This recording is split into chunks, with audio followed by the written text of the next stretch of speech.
Okay, this is the tutorial for the loaded ham and cheese breakfast biscuits. We are going to make a few changes to the recipe, so you need to make sure that your recipe copy has the changes marked on it that I have shown. I did get this recipe off of Pinterest. The website given credit is kitchendreaming.com. Okay. All right, so we're going to go ahead and get started. I've already measured out my ingredients. Okay, I have my oven preheating to 425 degrees according to the directions. Okay, I've also already made the scrambled eggs. 4 eggs needed to be scrambled, so I put a little bit of butter in a skillet, and I went ahead and scrambled those eggs up. They're right here. Okay, I've also gone ahead and I have used lunch meat, sliced lunch meat, and chopped it up. Now the recipe calls for a pound of lunch meat. We're going to use half a pound. Well, it calls for actually a pound of cubed ham, and that's pretty expensive. Sliced ham is a little bit cheaper, a little less expensive. So, and I think because it's also sliced, I'm thinking it's going to go through the recipe a little bit further. So we're going to be using half a pound of sliced sandwich ham. Okay, so I already have that all, and then I chopped it up after that into pretty small pieces. I have a cup of shredded cheese. It talks about Gruyere. It mentioned that you could use other, we're going to be using cheddar. I think most people like ham and cheddar together, so that's what we're going to be using. The recipe also calls for green onions, just a few. They're a little iffy to get sometimes, you know, and there are also some people who don't like those. So we're going to leave those out of the recipe too. Okay, so that's pretty much the substitutions we've made. I have all my ingredients measured out.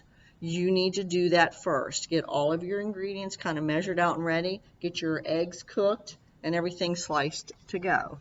So you can see.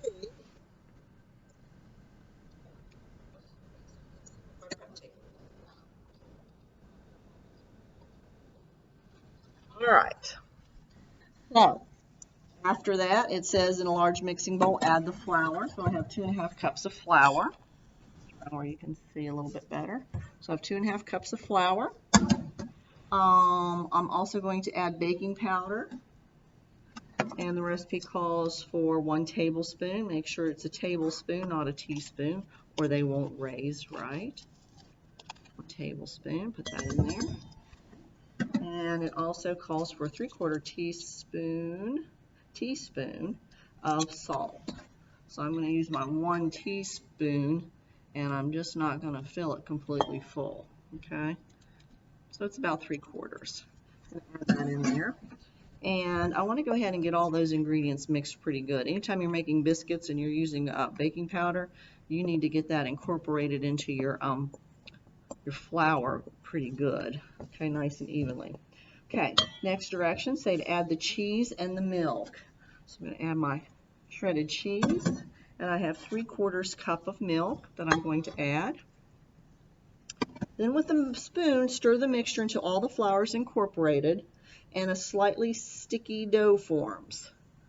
So that's not a lot of moisture, really, for the amount of ham, or I'm sorry, for the amount of flour. I haven't got to the ham yet, have I? So it's going to be pretty sticky. In fact, maybe a little bit more sticky. Indeed.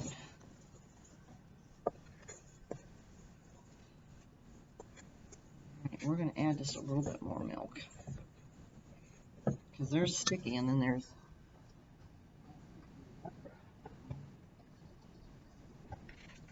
I'm going to add just a skosh more milk.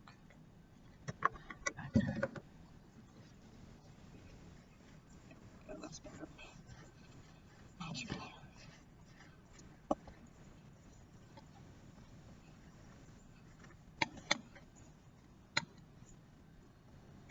And I am wearing gloves because I knew that I would be touching the food. So just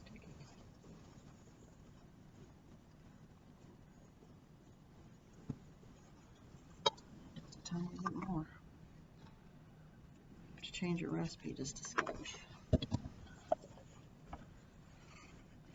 These are drop biscuits is what it's going to make. And drop biscuits, they are sticky. They have to have some moisture to them. There we go. All right, I'm a little happier with that. All right, next set of directions say to add the ham, and if we were going to add the onions, we would. Not. Go ahead and add the ham.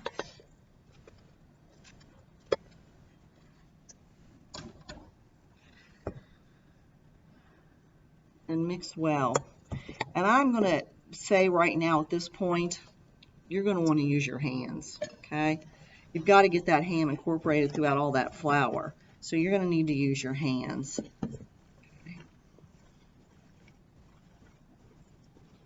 I don't think a spoon is really going to get down in there and get that the way it needs to be.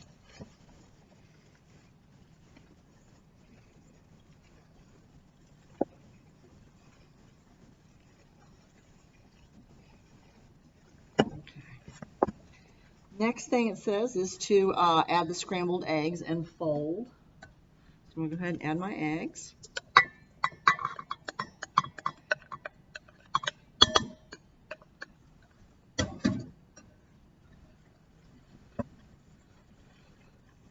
I think again I'm just going to have to use my hands on this. There's not much folding. I've added extra liquid and it's still not what I would consider folding.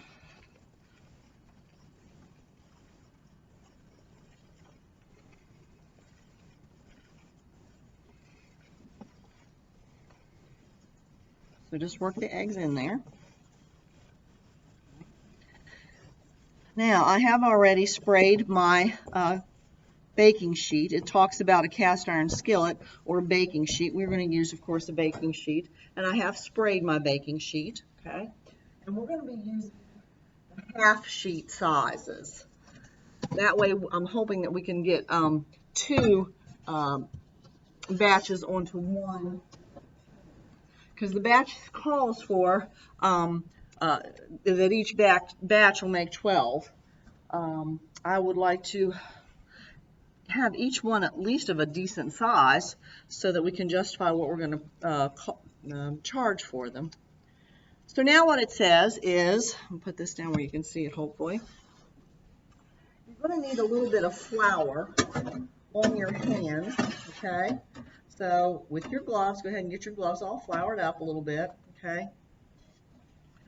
And I'm going to say about that much, okay? Not quite a baseball, a little between a baseball and a ping pong ball, we'll say. They are going to get bigger as they bake.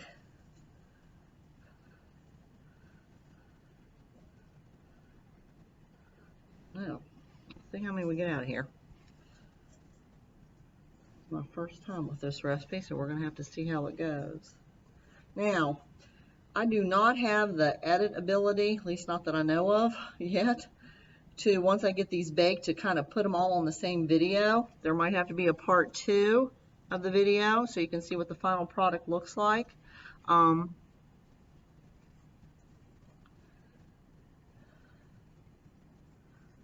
After I get these on, I don't know, if we make them this size, we might only get about 12, even on this half sheet size. But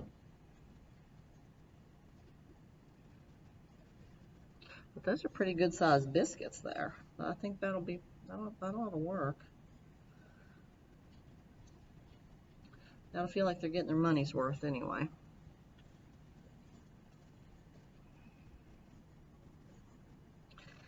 Once we get these baked, they only have to bake for 15 or 20 minutes. After they get baked, we will take some melted butter and brush across the top. Now the day that we're doing this, of course I'll have the oven on preheated. Okay, I'm getting closer to baseball size in order to get 12 out of here. So this makes some pretty beefy size. We'll still have to make a couple batches though. Each person, I'll have to make at least two or three batches. Okay. as I was saying, whoever, when you get in here, somebody's got to start on those scrambled eggs immediately and get them going, along with of course, I'll have the oven going while the other people are putting together the ingredients. There's one that's kind of small. We're going to add. All right, so now.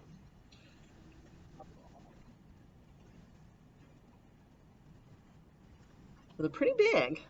I started realizing it was going to take something bigger than just to even get 12 out of them. But we want ours pretty big because, we want this to be a full serving. So they're closer to, not quite baseball size, but pretty close. Okay, so my oven is preheated, and we're going to be baking those for about, it says 12 to 15 minutes. So they're going to pop in the oven for 12.